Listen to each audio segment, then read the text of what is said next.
ఈనాడుకు ఒక ఇంటర్వ్యూ ఇచ్చిండయా మంత్రి పొంగులేటి శ్రీనివాసరెడ్డి. ఏమంటున్నాడు? ప్రతి భూ సమస్యకు పరిష్కారం, కోర్టు ఉత్తర్వుల అనంతరమే ఆన్లైన్లోని సాదా బైనామాలపైన చర్యలట. జీవో 58, జీవో 59 కింద అందిన దరఖాస్తులపై ముందుకెళ్లేందుకు కమిటీ ఏర్పాటు చేస్తారట. త్వరలో భూ అక్రమాలపై ఫోరెన్సిక్ ఆడిట్ ఓ సంస్థతో 10 రోజుల్లో ఎంఓయూ కుదుర్చుకోబోతున్నారట. మరి ఏ సంస్థతో అయితే ఫోరెన్సిక్ ఆడిట్ నిర్వహించబోతున్నారో పొంగులేటి శ్రీనివాసరెడ్డి గారు, ఆ సంస్థ కిందకి మొన్న మీ కాంగ్రెస్ 4 ఎమ్మెల్యేలు వేసిన హైకోర్టులో వేసిన పిల్ దేని మీద? వంశీరామ్ బిల్డర్స్ దాదాపు 27 ఎకరాల ప్రభుత్వ భూమి, మరో 7 ఎకరాల నానక్రామ్గూడ లేక్ పేరుతో హెచ్ఎండిఏ లేక్ లిస్టులో ఉన్న కొత్త చెరువు సర్వే నెంబర్ 5, మరి ఈ దాదాపు 34 ఎకరాల భూమి కూడా దాని పరిధిలోకి వస్తుందా? ఎలక్షన్లకు ముందు చేవెళ్ల ఎంపీ రంజిత్ రెడ్డికి రాసిచ్చిన, గతంలో ఇలా బీఆర్ఎస్ దొంగలు కూడా ఉన్నారు, ఇటు రెండిట్లలో బీఆర్ఎస్ దొంగలు ఉన్నారు, దుర్మార్గులు వీళ్ళే, అసలైన గజ దొంగలు.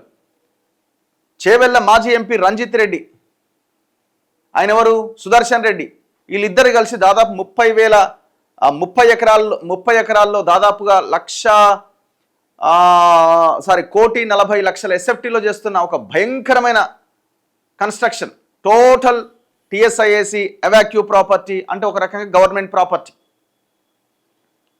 మరి దానికి సంబంధించిన అది కూడా దాంట్లోకి వస్తుందా? మీరు ఏదైతే కంపెనీతో ఎంఓయూ కుదుర్చుకోబోతున్నారో ఆడిట్ చేయడానికి, మరి దాని కిందికి వస్తుందా? వాళ్ళు రంజిత్ రెడ్డి మీద కంప్లైంట్ చేసినారు ఆల్రెడీ. మొత్తం నిషేధిత జాబితాలో ఉన్న భూములను రిజిస్ట్రేషన్ చేసుకుని మరి ఇవన్నీ రావాలి అందులోకి. నార్సింగి 2 చెరువును కబ్జా చేసి ఫినిక్స్ రోడ్ కట్టిండు, రావాలి. వీళ్ళంతా కేటీఆర్ బినామీలు, మరి ఇది కూడా లెక్కలోకి రావాల్సిన అవసరం ఉంది. వాసవి కన్స్ట్రక్షన్స్, ఇంకా చాలా ఉన్నాయి. మేము చేసిన కొన్ని వందల వీడియోలు ఉన్నాయి మేము చేసినవి. ఈ భూములను ఆక్రమించారు. అండ్ కొండకల్ తాండాలో అపర్ణ కన్స్ట్రక్షన్ వాడు మొత్తం దున్ని అవతల పడేసిండు. నువ్వు కొల్లూరులో దున్నుతున్నావు 1,00,000 నాగాలతోటి. నువ్వు కొల్లూరులో మొత్తం 1,00,000 నాగాలతో దున్నుతున్నావు అక్కడున్న ఏరియాని మొత్తాన్ని. మరి ఇవన్నీ కూడా బయటికి రావాలి. ఏ కంపెనీనైతే భూ అక్రమాలపైన ఫోరెన్సిక్ ఆడిట్ అని మీరు అంటున్నారో, ఏ సంస్థతో అయితే 10 రోజుల్లో మీరు ఎంఓయూ కుదుర్చుకోబోతున్నారో ఆ సంస్థ కిందికి మేము చెప్పిన ఇవన్నీ రావాలి. తెలంగాణలో ఉన్న ప్రతి ఇంచు భూమిని ఎంక్వైరీ చేయాలి. ఎవడెవడైతే కబ్జా పెట్టిండో, ఎవడెవడైతే పేదల అసైన్డ్ భూములను కబ్జా పెట్టిండో వాళ్ళందరూ లెక్కలు తేల్చాల్సిన అవసరం ఉంది. ఇది డ్రామా అయితే మాత్రం మిమ్మల్ని జనం వదిలిపెట్టారు, మిమ్మల్ని అసలే వదిలిపెట్టారు. ఎందుకంటే మాకు చాలా నిర్దిష్టమైన సమాచారం ఉన్నది, మీరు కూడా అందరితో లాలూచి పడుతున్నారని. ఇది వాస్తవమా కదా? మీరే చెప్పాలా. అరే సీలింగ్ భూములు రాసుకుంటారండి మీరు?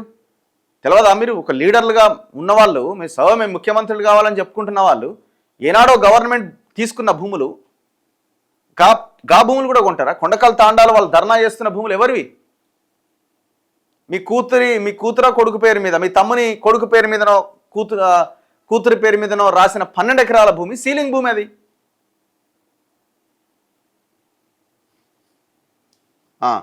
ఈనాడు ఇంటర్వ్యూలో చెప్పినట్టు రెవెన్యూ శాఖ మంత్రి అసైన్డ్ భూములపై ఎలా ముందుకెళ్తారు అంటే, రాష్ట్రంలో అసైన్డ్ భూముల సమస్య చాలా తీవ్రంగా ఉందట. కాంగ్రెస్ ప్రభుత్వాల హయాంలో నియోజకవర్గ స్థాయిలోనే సమస్యల పరిష్కారానికి అసైన్డ్ కమిటీలు ఉండేవి.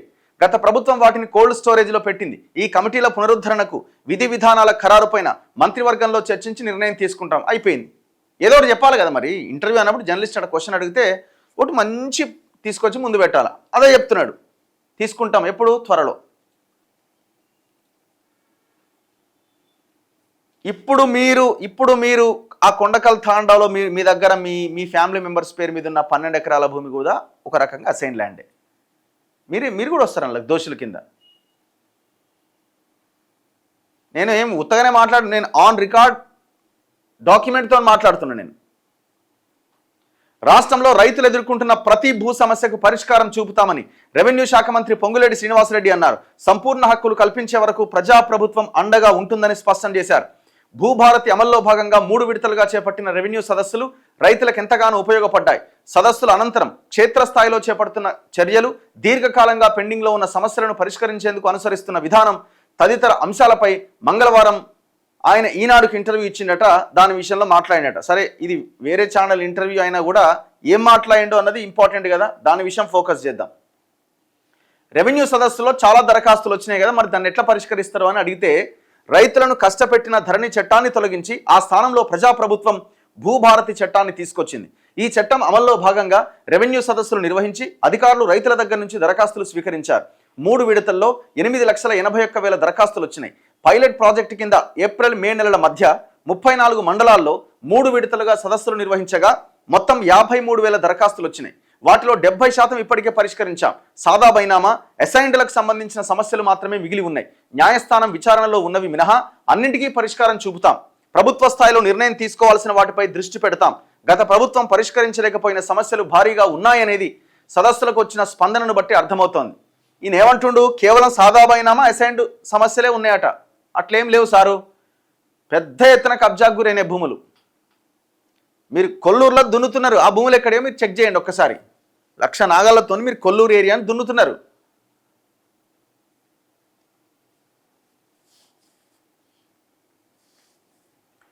గతంలో దరఖాస్తు చేసుకున్న సాదా బైనామాలు క్రమబద్ధీకరిస్తారా? ఈ అంశం హైకోర్టు విచారణలో ఉన్నది. గత ప్రభుత్వం దరఖాస్తులు స్వీకరించింది. 6/6/2020 చట్టంలో క్రమబద్ధీకరణకు సెక్షన్లు మాత్రం చేర్చలే. ఆ చట్టం ప్రకారం స్వీకరించినవి మాత్రమే ఆన్లైన్లో చేశారు. బుధవారం కోర్టు విచారణ జరగబోతున్నది. న్యాయస్థానం ఉత్తర్వుల ప్రకారం క్రమబద్ధీకరణపైన నిర్ణయం తీసుకుంటాం. ఆన్లైన్లో ఉన్న 2,80,000లో 60% దరఖాస్తులకు సంబంధించి నోటీసులు రూపొందించి సిద్ధంగా ఉన్నాయి. ప్రభుత్వ స్థలాలు బోగస్ పట్టాలు పెట్టి క్రమబద్ధీకరించాలంటూ దరఖాస్తు చేసుకున్నవి ఎట్టి పరిస్థితుల్లో చేయం. కొత్తగా దరఖాస్తుల స్వీకరణపై నిర్ణయం తీసుకోలే. ఏమంటుండు, గవర్నమెంట్ భూములు బోగస్ పట్టాలు పెట్టి రెగ్యులరైజ్ చేసుకున్నవి చెల్లవు అంటున్నాడు. మీరు చేసుకున్నది బోగసే 12 ఎకరాలు. అట్లా ఇప్పుడు నేను చెప్పిన రంజిత్ రెడ్డిది కానీ లేకపోతే వంశీరామ్ది కానీ ఇంకా చాలా ఉన్నాయి. అవన్నీ కూడా పెద్ద బోగసే. మరి వాటి విషయంలో ఏం తేలుస్తారు? ఏముండే ఇంటర్వ్యూ అంటే ఏంటంటే కూర్చుంటారు, ముందుగా ప్రిపేర్ అయ్యారు ఏం మాట్లాడాలని.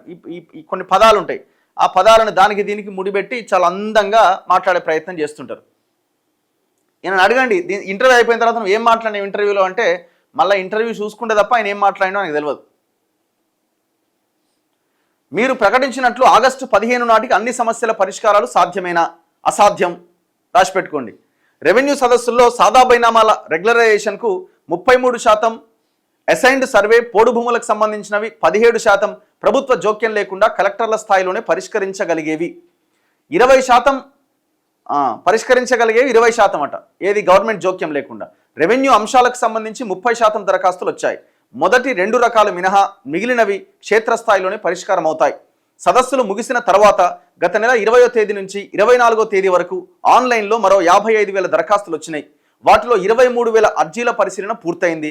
రెవెన్యూ సర్వే, ఇంటర్లింక్ సమస్యలు, సాదా బైనామా, పోడు సమస్యలు తప్ప మిగిలిన వాటికి ఆగస్టు 15 లోపుగా తప్పకుండా పరిష్కారం చూపుతాం. 170 చట్టం అమల్లో ఉన్న జిల్లాల్లో సమస్యల పరిష్కారానికి కలెక్టర్లు వెనకాడుతున్నారు. నిజమే, ఈ జిల్లాల్లో గిరిజనేతరులకు ఇబ్బందులు ఉన్నాయి. త్వరలో రేవంత్ రెడ్డి ఆలోచనలకు అనుగుణంగా ఓ కమిటీ ఏర్పాటు చేసి వచ్చిన సూచనతో ఎవరికి ఇబ్బంది కలగకుండా, హద్దుల సమస్యలు రాకుండా పరిష్కారాలు చేపట్టాలనేది ప్రభుత్వ ఉద్దేశం. ఇక ఇట్లా ఇవన్నీ మాట్లాడతాం. అటవీ రెవెన్యూ సరిహద్దుల సమస్యలు ఎలా పరిష్కరిస్తారు? ఇప్పుడు జీవో నెంబర్ 49 తీసుకొచ్చిర్రు. ఇది మన Telangana Kawal tiger forest, Maharashtra tiger ఫారెస్ట్ను ఒక కారిడార్గా చేరుస్తూ ఓ 40-50 పులుల కోసం రైతుల భూముల మీద పడ్డారు. ఎంత అన్యాయమైన జీవో అది. రైతుల భూముల్లో ట్రెంచ్లు వేస్తున్నారు. మొత్తం అంతా ఉన్నాయన్ని తొలగించేసి మొత్తం స్వాధీనపరచుకునే ప్రయత్నం చేస్తున్నారు. వాళ్ళంతా టెంట్లు వేసి ఆసిఫాబాద్, సిర్పూర్ నియోజకవర్గాల్లో రైతులు రోడ్ల మీదకి వస్తున్నారు, గిరిజనులంతా.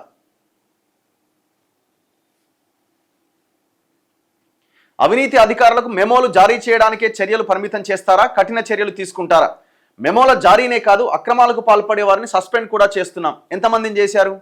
నేను పేర్లు చెప్తా, కొంతమంది అవినీతి అధికారుల పేర్లు. నేను మొన్న గౌలిదొడ్డికి వెళ్ళొచ్చిన 5 ఎకరాల పేదల భూమి, గవర్నమెంట్ భూమి అయినా సరే వాళ్ళు 1982 నుంచి వాళ్ళు పొజిషన్లో ఉన్నారు, గుడిసెలు వేసుకొని ఉన్నారు. వాళ్ళ భూమిని తొలగించి సుప్రీంకోర్టులో కేసు గెలిచినామని చెప్పి, అసలు కేసు గెలిచింది లేదు, ఏం లేదు. టైటిల్ ఇవ్వమని ఎక్కడ సుప్రీంకోర్టు చెప్పలేదు. మొత్తం మీ గతంలో కేటీఆర్ ఉండి ఇప్పుడు మీరు వచ్చారు. 500 ఎకరాల భూమిని కొల్లగొట్టే ప్రయత్నం అక్కడ చేస్తున్నారు. ఇందులో అధికారులు తోడయ్యారు. ఇది ఒక్కటే కాదు, ఇరిగేషన్ అధికారులు, రెవెన్యూ అధికారులు, ఇరిగేషన్లో ఏఈ దగ్గర నుంచి డిఈ దగ్గర నుంచి ఈ దగ్గర నుంచి తహసీల్దార్, ఆర్డీఓ, కలెక్టర్ వరకు. మరి అన్నిటి మీద యాక్షన్ ఏది? అమోయ్ కుమార్ మీద ఇంతవరకు మీరు తీసుకునే యాక్షన్ ఏంది? ఇంత పొడుగు మాటలు చెప్తున్నాడు కదా పొంగులేటి శ్రీనివాస్. ఎందుకు దీనికోసం ఇంత సమయం కేటాయిస్తున్నా అంటే తెలంగాణలో అతిపెద్ద సమస్య భూ సమస్య.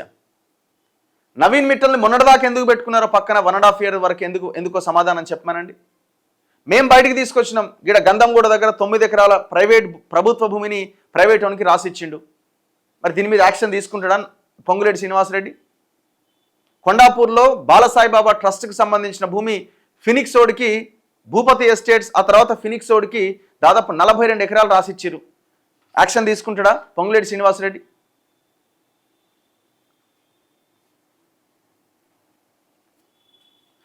జీవోలు 58, 59 కింద అందిన దరఖాస్తుల పరిశీలన చేపడతారా? ప్రభుత్వ భూముల ఆక్రమణదారులపై చర్యలు ఎప్పుడు?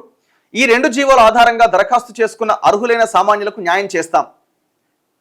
జీవో 58 కింద గౌలిదొడ్డి బాధితులు ఎవరైతే ఉన్నారో 5 ఎకరాల భూమిలో ఉన్న వాళ్ళు అప్లై చేసుకుంటే వాళ్ళకి ఆ బీపీఎల్ నోటీస్ కూడా ఇష్యూ అయింది. అంటే వాళ్ళకి ఆ నోటీస్ కూడా ఇచ్చినారు, వాళ్ళు అప్లై చేసుకున్నారు. మరి వాళ్ళది ఎందుకు పరిశీలించలే? ఇప్పుడు ఆ భూమి వాళ్ళు అప్లై చేసుకున్న వాళ్ళ అప్లికేషన్ తీసుకొని వాళ్ళకి నోటీస్ ఇచ్చి ఇప్పుడు వాళ్ళని అక్కడి నుంచి వెళ్ళగొట్టే ప్రయత్నం చేస్తున్నారు. మళ్ళీ ఈడనేమో అన్ని పనికిమాలిన మాటలు ఈడ. దీనికోసం త్వరలో కమిటీ ఏర్పాటు చేస్తాం. 59 జీవో ఆధారంగా కొందరు ఉద్దేశపూర్వకంగా కబ్జాలకు పాల్పడ్డారు. ఇప్పటికే గుర్తించిన భూములను నిషేధిత జాబితాలో చేర్చాం. గత సమావేశాల్లో భాజపా పక్ష నేత మహేశ్వర్ రెడ్డి వేసిన ప్రశ్న మేరకు భూ అక్రమాలపైన ఫోరెన్సిక్ ఆడిట్ చేపడతామని ప్రకటించా. దీనికి అనుగుణంగానే కేరళకు చెందిన సంస్థతో ఒప్పందం కుదుర్చుకోబోతున్నాం.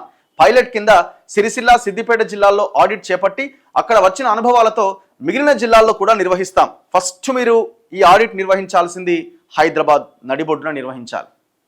అత్యంత కాస్ట్లీయెస్ట్ భూములు హైదరాబాద్ కాబట్టి మీరు ఫస్ట్ షేర్లింగంపల్లి ఏరియాని మీరు పైలట్ ప్రాజెక్ట్ కింద తీసుకొని ఎక్కడెక్కడ కబ్జాలకు గురైనో ఆ ప్రాంతాన్ని ఫస్ట్ మీరు కొట్టాలి. చేస్తారా? దమ్ముందా? అంత సినిమా ఉందా?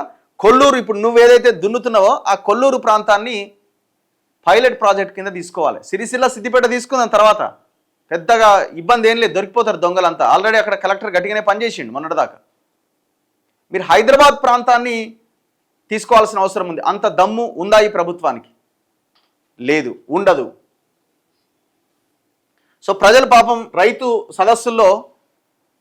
సదస్సుల్లో పెద్ద ఎత్తున దాదాపు 8,81,000 అప్లికేషన్లు వచ్చినాయి.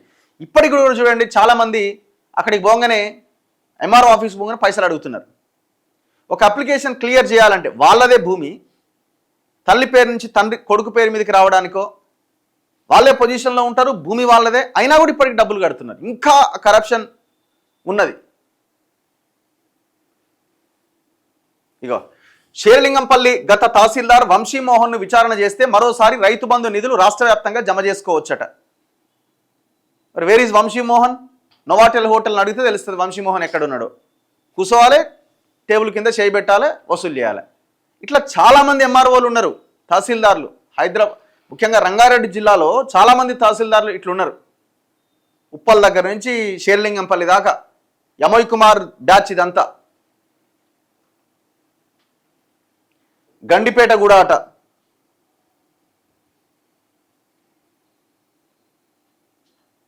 Raghu what about HMD officials అట.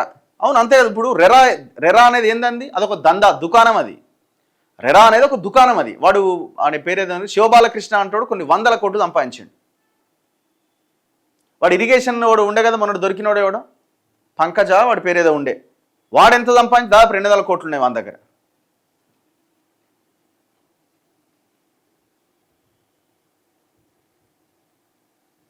Mr. Raghu, talk about 58 and 59 GO. Previous government has announced about Patta.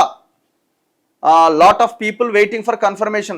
Who's not having own house, ask Gov to clear above GO. ఇప్పుడు ఈ జీవోలు కూడా జెన్యూన్గా ఉన్న వాళ్ళది క్లియర్ చేయండి. 58 కింద అప్లై చేసిన వాళ్ళది క్లియర్ చేయండి. 59 కింద కూడా రకరకాల స్లాబులు పెట్టి జనాన్ని ఇబ్బంది పెట్టడానికి ఎట్లాగో జనాలు చేసుకోలేరు. ఎందుకంటే దాదాపు 20 లక్షలు 30 లక్షల నోటీసులు పంపించారు.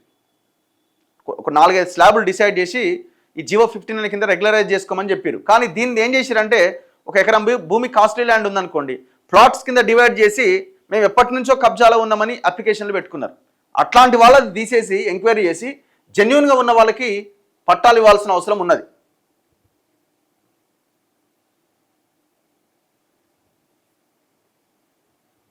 ఇగో మా భూమి ఆంధ్రాలో ఉంది, అక్కడ సర్వే చేసి ఎవరి భూమి అయితే వాళ్ళకి రిజిస్ట్రేషన్ చేసి ఇస్తున్నారట. మా భూమి వారసత్వం భూమి, విఆర్ఓ కాల్ చేశారు, ఓన్లీ 100 రూపాయలతో రిజిస్ట్రేషన్ చేస్తాం రండి అన్నారట. సరే అంత జెన్యున్గా చేస్తున్నారా లేదో పక్కన పెడితే ఒక ఎగ్జాంపుల్ కింద ఆయన చెప్తున్నారు. ఆయనకు అనుభవం ఎదురైందేమో. ఎక్కడ జో ఇవ్వడు రనాయనాయుడు అన్నా ఏంది అన్నా ఏ లంచం తీసుకుంటున్నారన్నా ఎంఆర్ఓలట. అది ఉన్నది, జరుగుతున్నది. పాప అందరిని అనలేము, ఉన్నారు కొంతమంది. ఎలక్షన్స్ ఎప్పుడు వస్తాయని ఎదురు చూస్తున్న ముఖ్యమంత్రిని మిగిలిన మంత్రులను ఈ దరిద్రాన్ని ఊడ్చిపడేయాలన్నట.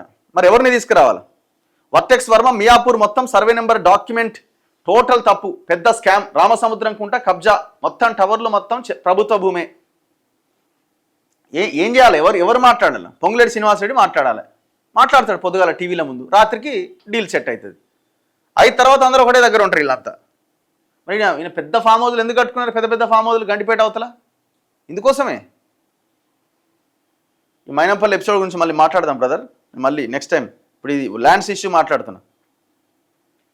ముత్యంరెడ్డి ఏసీబీకి పట్టించిన వీడియో టేపులు రోజు ఒక్కటి ఛానల్లో ప్లే చేస్తామన్నారు, వాటి కోసం వెయిటింగ్ అన్న. ఆయన ఇస్తే మనం ప్లే చేస్తాం.